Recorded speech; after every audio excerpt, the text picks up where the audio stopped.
আসসালামু আলাইকুম। আমি কাজ শেষে বাসার সামনে এসে পড়েছি। আমার বাসার অপোজিটে রাস্তার ওপারে হচ্ছে মিফি ইউনিভার্সিটি, যেখানে নিউক্লিয়ার ফিজিক্সের শিক্ষা দেওয়া হয়। এই ইউনিভার্সিটিতে পড়ার অনেক বাঙালির স্বপ্ন, তাই একটু দেখে নেন বাইরের থেকে। এটা দেখানোর পর আমি আপনাদের জন্য একটা ভিডিও তৈরি করব। এই ভিডিওতে আমি একটা এমন গুরুত্বপূর্ণ ভার্বের ব্যবহার দেখাবো যেটা প্রতিদিন প্রচুর পরিমাণে দরকার হয়, বিশেষ করে যারা নতুন ভাষা শিখছেন বা শিখবেন অথবা অনর্গল কথা বলতে চাবেন, তাদের জন্য এই ভার্বটা খুবই প্রয়োজন। আসুন দেরি না করে শুরু করছি। ভার্ব বিট বা গ্লাগোল বিট, উচ্চারণ হয় বিট। এটার মানে হবে হওয়া, থাকা, হতে বা কোনো কিছু বিদ্যমান। ইংলিশে হবে টু বি।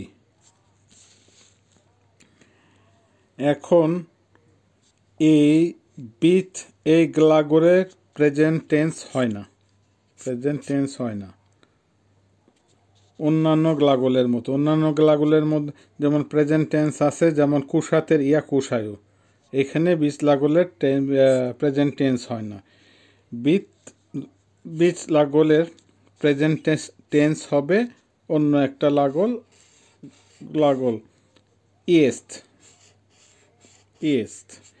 ইয়েস্টটা। এই গ্লাগোলটা অন্যান্য গ্লাগোলের মতো পার্সন অনুযায়ী চেঞ্জ হয় না, অর্থাৎ ফার্স্ট, সেকেন্ড, থার্ড পার্সন একবচন বা বহুবচনে অনুযায়ী চেঞ্জ হয় না। তার মানে সবখানেই হবে ইয়েস। একবচন বা বহুবচন অনুযায়ী চেঞ্জ হয় না, তার মানে সবখানেই হবে ইয়েস।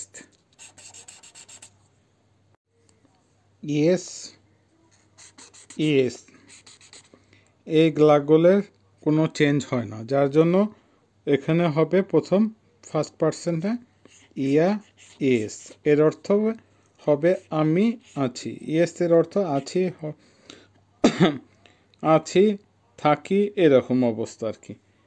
ইয়া ইয়েস, তি ইয়েস, তুই অথবা তুমি আছো।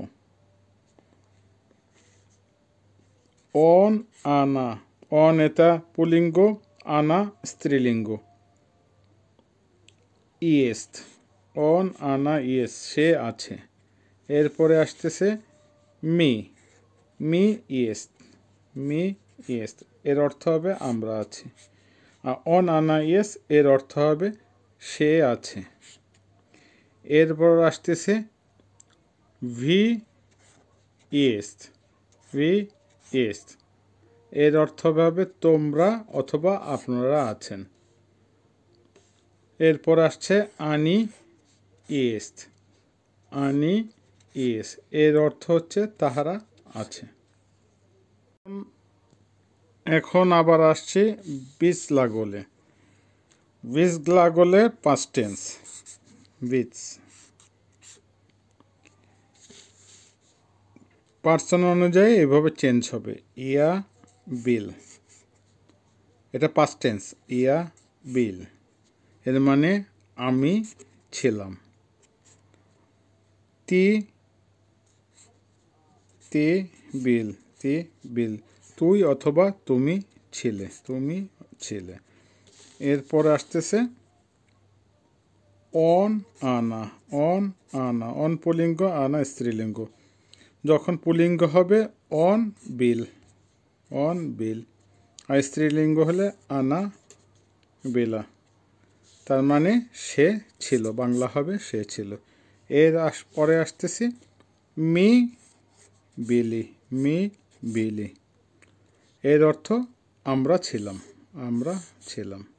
এরপরে আসছে ভি বিলি, তোমরা অথবা আপনারা ছিলেন।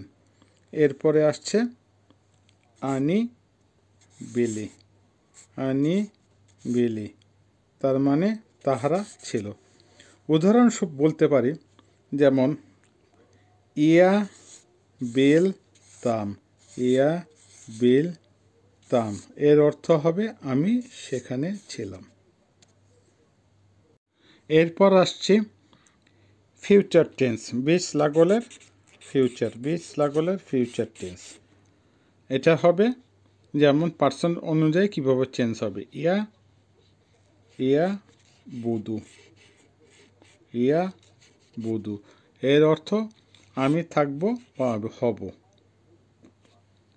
সেকেন্ড পার্সন আসছে তি বুদিস, তি বুদিস, এর অর্থ হবে তুই অথবা তুমি থাকবে বা হবে। এরপরে আসছে অন আনা, অন আনা বোদিত, অন আনা বোদিত, বোদিত, অন আনা বোদিত, এর অর্থ হবে সে থাকবে বা সে হবে।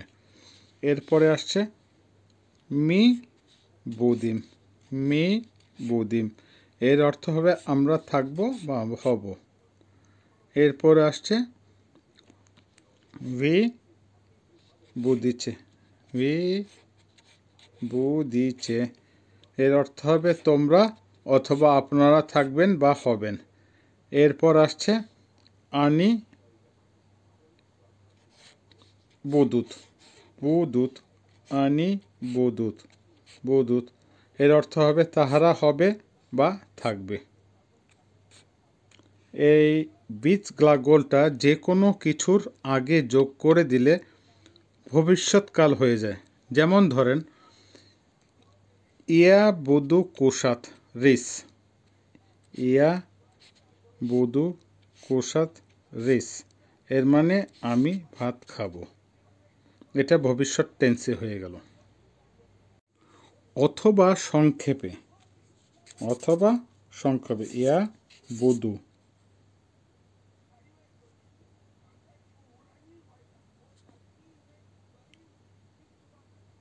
এর ইয়া বুদু রিস, কুসাত এখানে শব্দটা ইউজ করিনি, এটা হয়ে যাবে ইয়া বুদু রিস, এর মানেও হবে আমি ভাত খাবো বা ভাত নিব, ভাত খাবো বা ভাত নিব।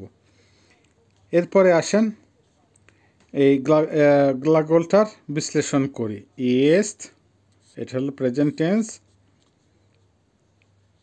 বিল, এটা হলো বিল পাস্ট টেন্স, বুদু এটা হচ্ছে ভবিষ্যৎ টেন্স বা ফিউচার টেন্স। ইয়েস্ট মানে আছে, বিল মানে ছিল, বুদু মানে থাকবে। এটাকে একটু চেঞ্জ করে দিলে হবে বিল ইয়েস্ট বুদু, তার মানে ছিল, আছে, থাকবে। যেমন ইয়া বিল, আমি ছিলাম, ইয়া ইয়েস্ট, আমি আছি, ইয়া বুদু, আমি থাকব, তার মানে আমি ছিলাম, আছি, থাকব। আরও উদাহরণস্বরূপ বলা যেতে পারে, যেমন তি বুদিস চাই, তি বুদিস চাই, প্রশ্নবোধক, তি বুদিস, তি বুদিস চাই, চাই এটা চা, এর অর্থ হবে তুমি চা খাবে, তুমি চা খাবে। অথবা উত্তর হবে যখন হ্যাঁ আপনি খেতে চান, সংক্ষেপে ইয়া বুদু চাই, এই কথাটা না বললে খালি সংক্ষেপে বললেই হবে ইয়া বুদু, ইয়া বুদু, তার মানে আমি খাবো বা আমি চা খাবো। মোটামুটি বুঝলেন, এইভাবে অনেক অর্থ দেওয়া যায়। যেমন ধরেন যে কোনো গ্লাগোলের আগে ফিউচার টেন্সের বীজটা লাগিয়ে দিলে ভবিষ্যৎ হয়ে যাবে। যেমন আছে আমি খাই, ইয়া কুসায়ু, আমি খাবো, ইয়া পাকুসায়ু, এটাকে সংক্ষেপে বলা যাবে এইভাবে, আমি খাই, ইয়া কুসায়। আর ভবিষ্যৎ টেন্সে হবে যদি আপনি বীজ গ্লাগোলটা যোগ করে দেন তাহলে হবে ইয়া বুদু কুসাত, তার মানে আমি খাবো। মোটামুটি আপনাদের বলার চেষ্টা করলাম। যদি কোনো প্রশ্ন থাকে কমেন্ট বক্সে প্রশ্ন করতে পারবেন। আজকের মতো এখানে শেষ। ভবিষ্যতে আবার আসব। সবার সুস্বাস্থ্য কামনা করে শেষ করছি। আল্লাহ হাফেজ। দো সিভি দা নিয়া।